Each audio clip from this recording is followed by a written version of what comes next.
मशरक़ वस्ती की कशीदा सूरत हाल और सप्लाई से मुतालिक बढ़ते हुए खदशात के बायस आलमी मंडी में खाम तेल की कीमतों में एक बार फिर तेजी का रुझान देखा जा रहा है। बैनुल-अक़वामी तजारती अदाद-ओ-शुमार के मुताबिक ब्रेंट खाम तेल की कीमत में लगभग 1% का इजाफा रिकॉर्ड किया गया है,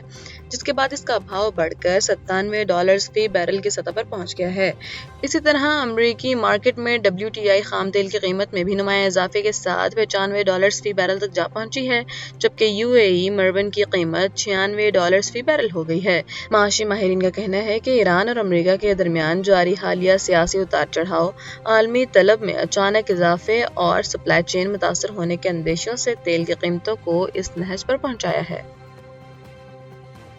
अमरीकी वज़ीर ख़ारजा मार्को रूबियो ने सेनेट की ख़ारजा ताल्लुकात कमेटी को बताया है कि ईरान की सुप्रीम लीडर मुज्तबा ख़ामेनेई अमरीका और ईरान के माबैन जारी मुज़ाकरात में पहले से ज़्यादा फ़ाल किरदार अदा कर रहे हैं और उनकी हिदायत तहरीरी पैगामात और सालिसों के ज़रिए मौसूल हो रही है। उन्होंने इंकशाफ किया है कि मुज़ाकरात में अब ईरानी जोहरी प्रोग्राम के वो पहलू भी ज़ेर बहस हैं जिन पर तेहरान एक माह कबल बात करने को तैयार नहीं था। ताहम उन्होंने वाज़ेह किया है कि इससे किसी काबिल कबूल मुआहदे की ज़मानत नहीं दी जा सकती। मार्को रूबियो ने वाशिंगटन की बुनियादी शराइत को उजागर करते हुए कहा है कि सिर्फ अपना हरमस खोलने के बदले पाबंदियां खत्म नहीं होंगी, बल्कि ईरान को अफजूदा यूरेनियम के ज़खायर पर बड़ी रियायतें देना होंगी। दूसरी जानिब अमरीकी सदर डोनाल्ड ट्रंप ने मुज़ाकरात रुकने की खबरों को मुस्तरद करते हुए दावा किया है कि राब्ते मुसलसल जारी हैं और ईरान के लिए अब फैसला कुन मरहला आ चुका है, जबकि ईरानी मीडिया के मुताबिक तेहरान बाहमी बदअतमादी की वजह से इंतहाई सख्त मौक़िफ़ अपनाए हुए है।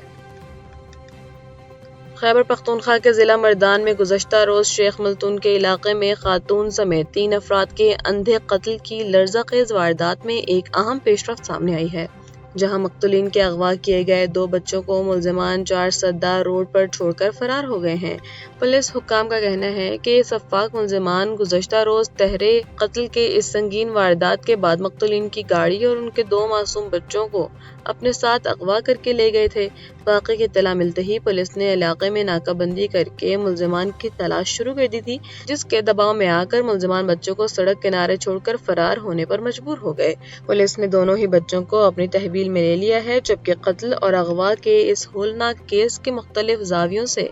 मज़ीद तहकीकात और मुल्ज़िमान की गिरफ्तारी के लिए छापे मारे जा रहे हैं। अमेरिका और ईरान के दरमियान कशीदगी जंग की सूरत हाल इख्तियार कर गई है और आज सुबह सवेरे दोनों ममालिक ने एक दूसरे पर शदीद मिसाइल और ड्रोन हमले किए हैं। ईरानी पासदारान ग़लाब ने दावा किया है कि उन्होंने बहरैन में कायम अमरीकी 5th फ्लीट हेडक्वार्टर, एयरबेस और हेलीकॉप्टरों को निशाना बनाने वाले अबनाए हरमस के करीब एक जहाज को क्रूज मिसाइलों से उड़ा दिया है।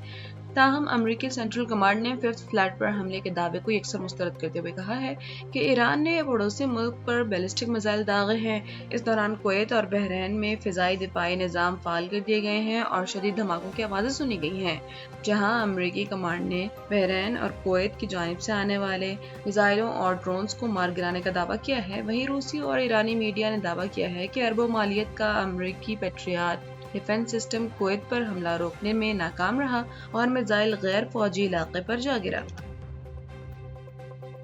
अमरीकी सदर डोनाल्ड ट्रंप ने गैर कानूनी इमिग्रेशन, मालियती फ्रॉड और इंसानी और मनशियात की स्मगलिंग के खिलाफ एक इंतहाई सख्त और नया एग्जीक्यूटिव ऑर्डर जारी कर दिया है। इस नए हुक्मनामे पर दस्तखत करते हुए सदर ट्रंप ने वाज़ेह किया है कि गैर कानूनी तारिकीन वतन और गैर मुल्की फ्रॉडिये अमरीकी टैक्स दहिंदगान के सालाना अरबों डॉलर चोरी करते हैं, जिसे अब बर्दाश्त नहीं किया जाएगा। नए कानून के तहत महकमा खजाना बैंकों, क्रेडिट कार्ड कंपनियों और इक़्तिसादी इदारों की कड़ी निगरानी करेगा ताकि मुजरिमाना कार्टेल्स को अमरीकी मालियाती निज़ाम के इस्तेमाल से रोका जा सके। सदर ट्रंप ने ऐलान किया है जो बैंक अकाउंट्स गैर कानूनी इमिग्रेशन या उनकी वेलफेयर रकूम के लिए इस्तेमाल हो रहे हैं, उन्हें फौरी बंद करके रकम अमरीकियों को वापस की जाए। उन्होंने बाइडन दौर के सरहदी दस्तावेजात और डेमोक्रेटिक रियासतों के ड्राइविंग लाइसेंसों पर अमरीकी निज़ाम तक रसाई देने की शदीद मज़म्मत करते हुए कहा है कि ये इक़दाम बाइडन की पॉलिसियों को जड़ से उखाड़ फेंकेगा।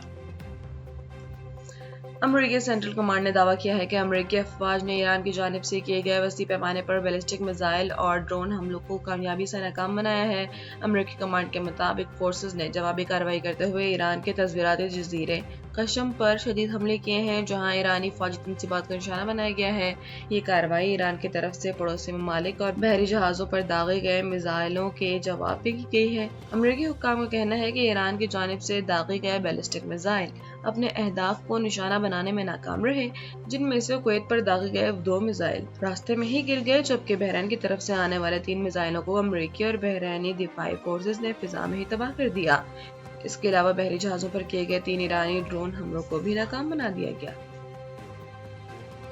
امریکہ اور ایران کے درمیان جاری شدید کشیدگی کے دوران امریکی محکمہ خزانہ نے تہران کے خلاف نئی معاشی پابندیاں عائد کر دی ہیں، جس کے تحت 4 ایرانی شہریوں اور 4 اہم کرپٹو ایکسچینجز کو بلیک لسٹ کر دیا گیا ہے۔ امریکی حکام نے واضح کیا ہے کہ ان کمپنیوں اور افراد سے لین دین کرنے والے دیگر غیر ملکی مالیاتی ادارے یا اشخاص بھی ان پابندیوں کی زد میں آ سکتے ہیں۔ دوسری جانب ایرانی سرکاری خبر رساں ایجنسی مہر نیوز نے دعویٰ کیا ہے کہ تہران نے امریکہ کے مجوزہ حتمی منصوبے پر اب تک کوئی باضابطہ جواب ارسال نہیں کیا۔ ذرائع کے مطابق امریکی تجویز کا ایران کے اعلیٰ حلقوں میں تفصیلی جائزہ لیا جا رہا ہے اور اس پر اندرونی مشاورت کی جا رہی ہے۔ ایرانی رپورٹ میں اصرار کیا گیا ہے کہ ماضی میں تلخ تجربات کے پیش نظر ایران اس بار محض وعدوں کے بجائے ٹھوس اور حقیقی معاشی اور سیاسی فوائد حاصل کرنے کے خواہاں ہے۔